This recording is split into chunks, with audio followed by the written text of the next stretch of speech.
প্রিয় দর্শক আসসালামু আলাইকুম। আমার কুকিং চ্যানেলে স্বাগতম সবাইকে। তো ভিউয়ার্স, আজ আমি আপনাদের সাথে শেয়ার করব হচ্ছে ডাক্তার জাহাঙ্গীর কবির স্যারের লাইফস্টাইলের নিয়মে হেলদি উপায়ে ফ্রুট সালাড রেসিপি। আজকে আমি ফ্রুট সালাডটা কয়েক রকম ফল দিয়ে তৈরি করব। রমজানে এভাবে ফ্রুট সালাডটা বানিয়ে ইফতারের টেবিলে পরিবেশন করলে সবাই কিন্তু খুবই খুশি হবে। আর সারাদিন রোজা রাখার পর এই ফ্রুট সালাডটা খেলে শরীর মন একদম সতেজতায় ভরে উঠবে আর ডিহাইড্রেশন হবে না। সারাদিন রোজা রাখার পরও কোনো ক্লান্তি আসবে না আর পানির তেষ্টাও পাবে না, কারণ এই ফলগুলোতে প্রচুর পরিমাণে পানি রয়েছে। তো ভিউয়ার্স, চলুন দেখে নেওয়া যাক কীভাবে আমরা হেলদি উপায়ে এই ফ্রুট সালাডটা তৈরি করব। ফ্রুট সালাড তৈরি করার জন্য আমি প্রথমে নিয়ে নিয়েছি একটা তরমুজ। তরমুজটাকে আমি প্রথমে কেটে নেব।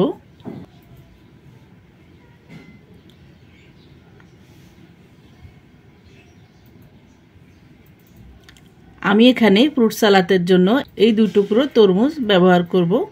আর এই তরমুজগুলোকে একদম ছোট ছোট করে কিউব করে কেটে নেব।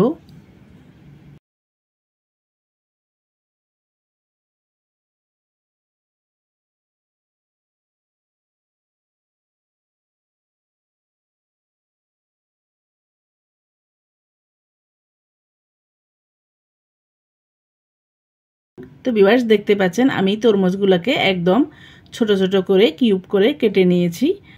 এরপর নিয়ে নিয়েছি আঙ্গুর। এখানে আমি প্রথমে আঙ্গুরগুলোকে ধুয়ে ভালো করে মাঝখান দিয়ে দুভাগ করে কেটে নিয়েছি। এরপর নিয়ে নিয়েছি পেয়ারা আর নিয়ে নিয়েছি আপেল। আমি প্রথমে এই দুটো ফলের খোসাগুলোকে ছাড়িয়ে নেব। এরপর আমি এই ফলগুলোকে ছোট ছোট টুকরো করে কেটে নেব।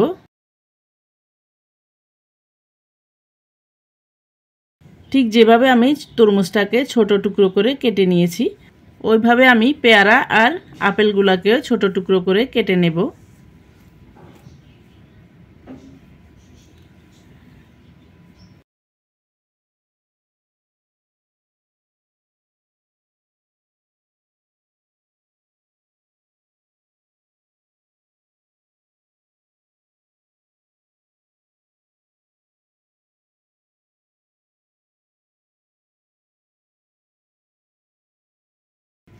তো ভিউয়ার্স, দেখতে পাচ্ছেন প্রথমে আমি আপেলটাকে ছোট টুকরো করে কেটে নিয়েছি।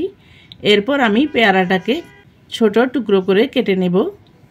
তো ভিউয়ার্স, দেখতে পাচ্ছেন কিভাবে আমি ছোট ছোট টুকরো করে একদম কিউব করে এই ফলগুলোকে কেটে নিচ্ছি।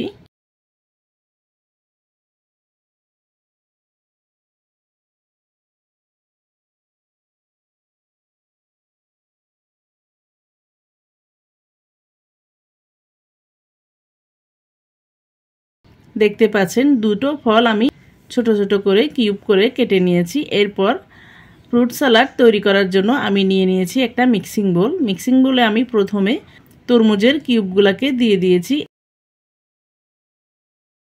এরপর দিয়ে দিয়েছি আপেল।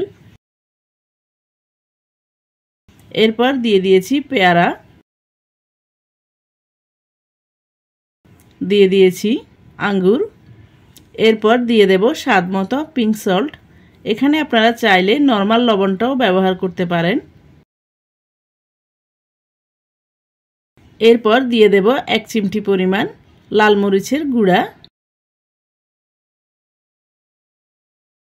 এরপর দিয়ে দিয়েছি ঘরে তৈরি চাট মশলা। এখানে আপনারা চাইলে রোস্টেড গরম মশলাটাও ব্যবহার করতে পারেন, কারণ আমি এই চাট মশলাটাকে গরম মশলার মতো করে তৈরি করে নিয়েছি। এরপর দিয়ে দিচ্ছি লেবুর রস। এরপর সবগুলো উপকরণ ভালো করে মিক্স করে নেব।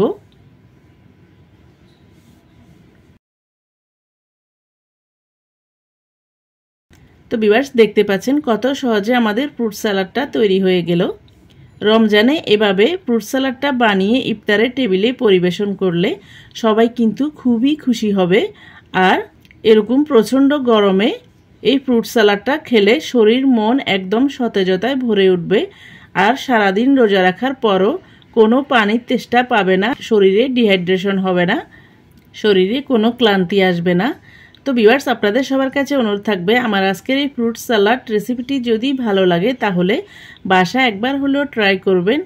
আর এরকম আরও হেলদি নতুন নতুন রেসিপি পেতে আমার চ্যানেলটিকে সাবস্ক্রাইব করে শুরু থেকে শেষ পর্যন্ত আমার রেসিপির সাথে থাকার অনুরোধ রইল। তো ভিউয়ার্স, আবারও আমার রেসিপিটি ট্রাই করার অনুরোধ জানিয়ে আমার চ্যানেলকে লাইক, কমেন্ট, শেয়ার ও সাবস্ক্রাইব করার অনুরোধ জানিয়ে আজকের মতো এখানে বিদায় নিচ্ছি। আবার দেখা হবে নতুন কোনো ভিডিওতে নতুন কোনো রেসিপি নিয়ে। সে পর্যন্ত সবাইকে আসসালামু আলাইকুম, আল্লাহ হাফেজ।